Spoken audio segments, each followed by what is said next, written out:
Hello everyone. Today we will discuss about the poem The Coromandel Fishers written by Sarojini Naidu. The poem Coromandel Fishers is though about the fishermen. The poem consists of 3 stanzas and I will try to provide the detailed meaning of each line. Stanza 1. In stanza 1, the poet asks the fisherman to rise as the day is about to appear. She uses some symbols to tell this.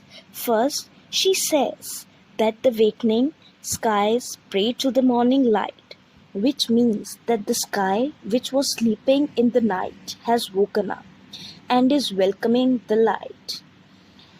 Next, she says the wind lies asleep in the arms of the dawn, like a child that has cried all night, meaning that the sea wind that leads to the storm is now calm, as the tides rise in the night because of the moon's gravitational pull, because of the morning which is about to come.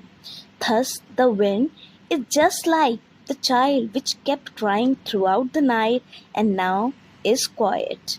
In the third line, the poet asks the fishermen to gather nets from the shore and the catamarans. Catamarans is a kind of boat used by the fishermen in order to capture the leaping wealth of the tide, for we are king of the sea.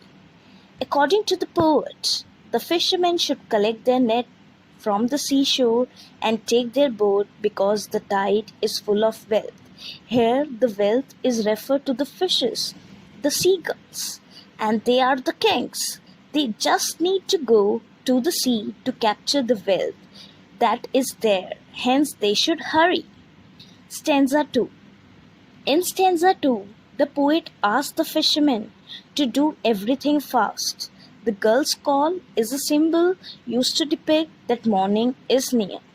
The poet calls sea as their mother, cloud as their brother, and sea wave as their comrades. Comrades are the companions.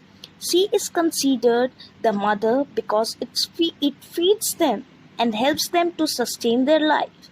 Clouds are their brothers because they guide the fishermen, while the waves are the companions because they keep moving with them.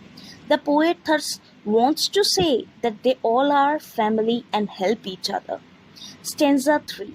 In the final stanza, the poet says that the shade of the coconut glade, the scent of the mango grove, and the sands at the moon with the sound of the voices they love are sweet and enjoyable, but these joys are temporary.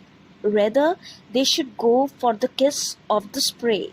The kiss of the spray is the water drop falling on the face while in the sea, and the dance of the form's glee, the form which forms by the up-down movement of the tide, which according to the poet are sweeter and work struggling.